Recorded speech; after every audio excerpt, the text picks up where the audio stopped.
Hey everybody, welcome back. This is the first episode of the new channel.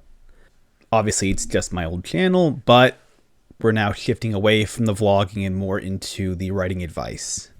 And given that news, it might be a bit weird that I'm starting off today discussing how to wake up early. This has no direct craft relation. This isn't something that's going to necessarily improve your prose, at least directly.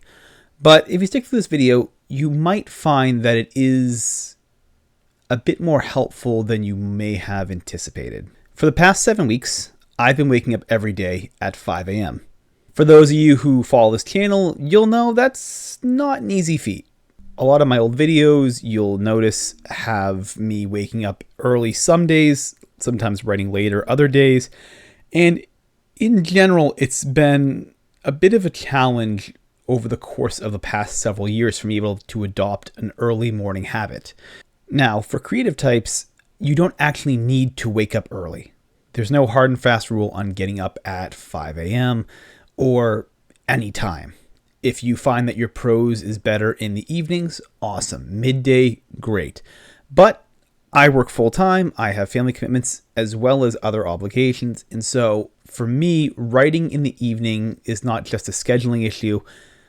I'm also just fatigued. I notice that my writing is never strong in the evening as it is when I am in this nice space of quiet and when I have a couple hours to myself very early in the morning.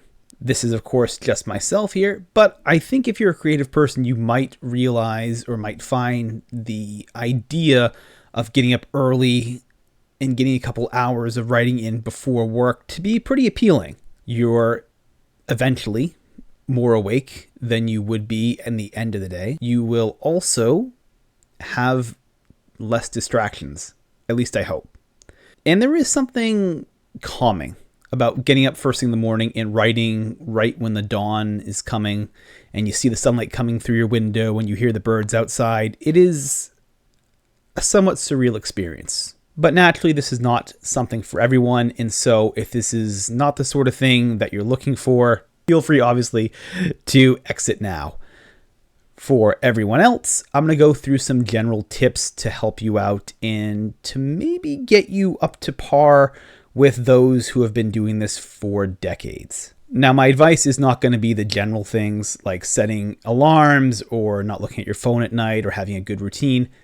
All that stuff can be talked about in other videos. In fact, they probably do a better job of giving you those sort of usable tips. This is a video more to address the main concern that you might have in regards to waking up, which is cognitive function.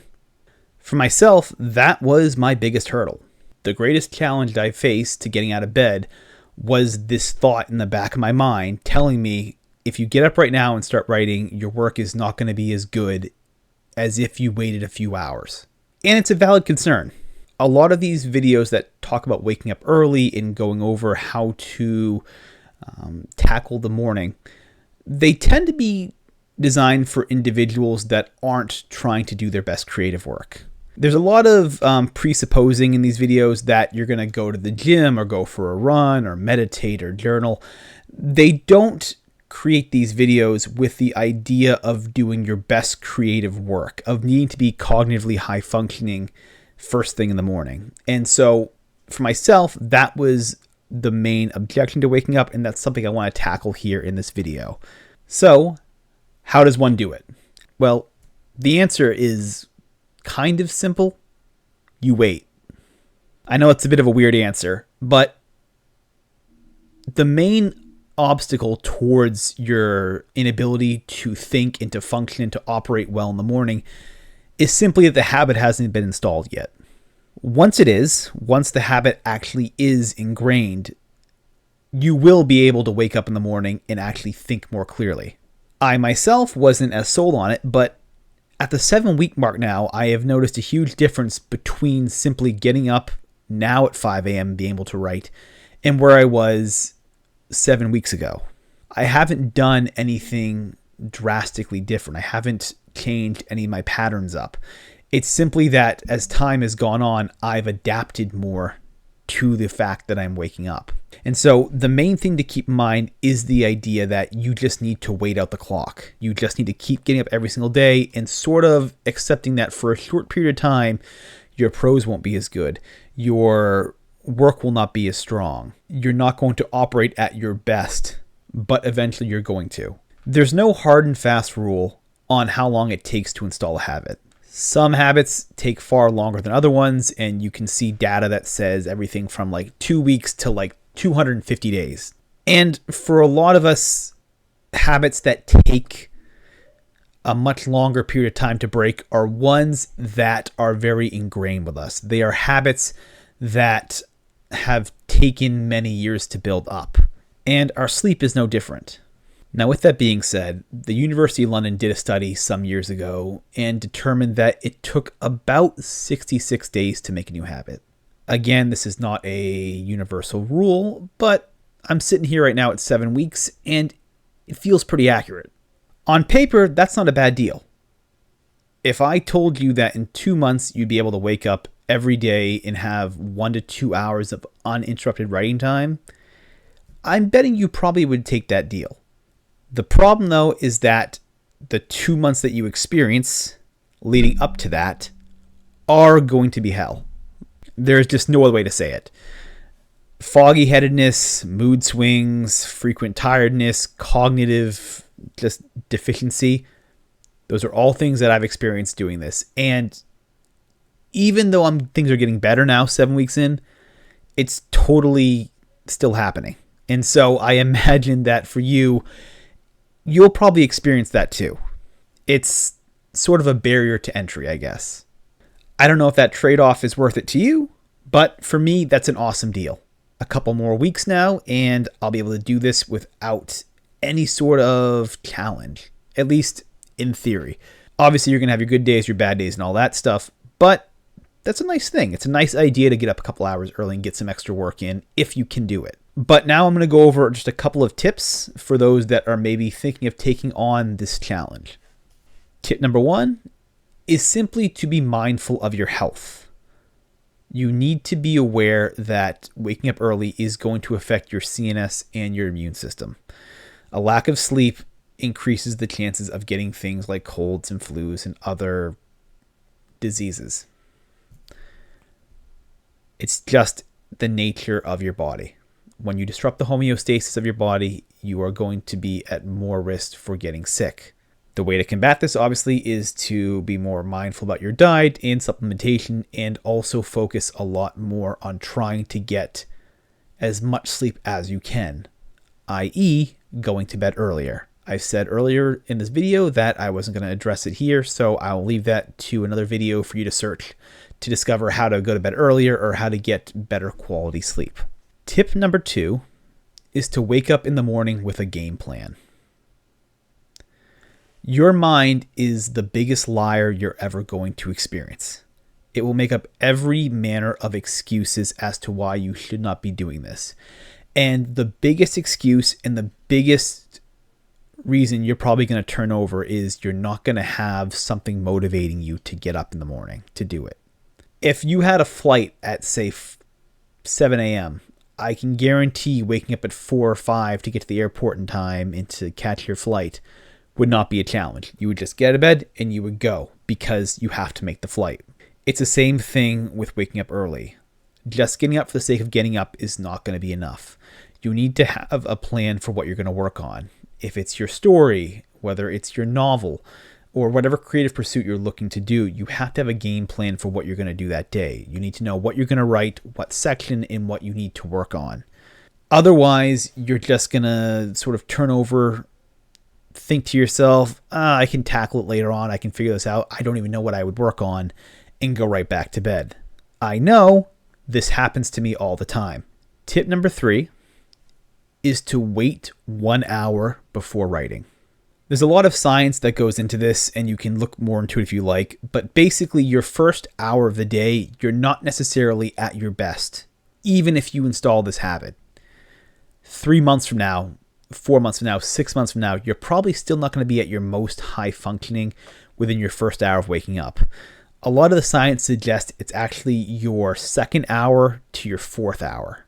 And this is true as well for what I've experienced. Whenever I get up at 5 a.m., I'm never really able to write anything decent until about 6. So I spend my first hour going through my morning routine, getting ready, and just preparing myself for my day. That way I can get into the office at 6 and be out the door by 7:30 and not have any sort of additional things to worry about. I can basically just hit save on my computer, go downstairs, grab my bag, and be out the door. This first hour, and when we're really dealing with a lot of this bad brain fog, tends to be why myself and others don't go forward here. We tend to think that the first hour of that brain fog is just going to last all morning and that there's no way we can possibly get any work done.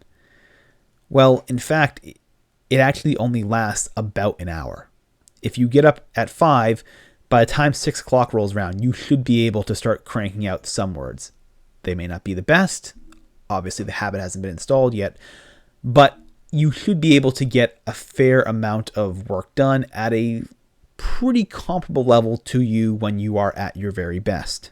So again, don't jump to the computer right away, do something else for an hour, and then go to the desk.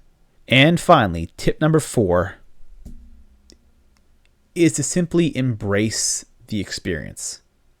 It sounds very hippie-ish, but this process is going to suck.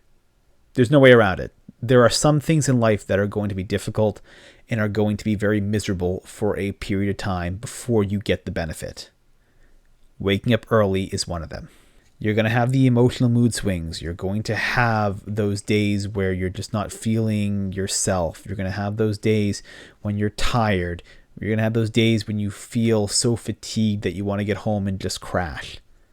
All of that is completely normal. And it's part of the experience. It's part of learning to wake up early. It will not last forever. It will eventually go away, but you must embrace it. I said at the beginning of this video that there's a trade-off, that eventually being able to get 1 to 2 hours or perhaps even more in the morning of really good writing for myself is worth the suffering. It is worth suffering 2 months to get there. For some people, it may not be. But if you choose to take part in this process, you're going to experience that. You are going to experience all these things, and it is going to be miserable for a fair amount of time. This is not something that most of those videos that you see on waking up early will tell you. I have not seen a video about getting up early that actually says, yeah, it's going to be miserable and it's going to last for quite a while. I don't think 2 months is a very long time, but I'd find that yes, that is quite a stretch of period of time to go through this. And so understand that. Go in with the full knowledge that it's going to suck and that eventually it's going to pass. And once it does, you'll be in the state where presumably for the rest of your life, you can now wake up early and get more work done before anyone else ever is. And that's a nice trade-off. That's a very nice idea. So much of our lives are spent dealing with distractions, with the noise from advertisements, videos, just the everyday life. And when you get a chance to actually have a period of time early in the morning just to wake up and do your work in silence, there's a calming feeling that really cannot be beat.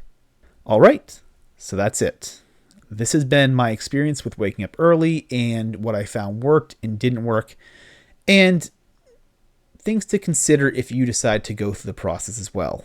If you found this video to be helpful, please make sure to give it a thumbs up, and please make sure to subscribe for more videos. I do this every week, and so I look forward to seeing you all next week. If there's ever a topic you want me to cover as well, always leave it in the comments, and I'm sure at some point I can get around to addressing it. But with that, I'll be signing off here, and I will see you all next week.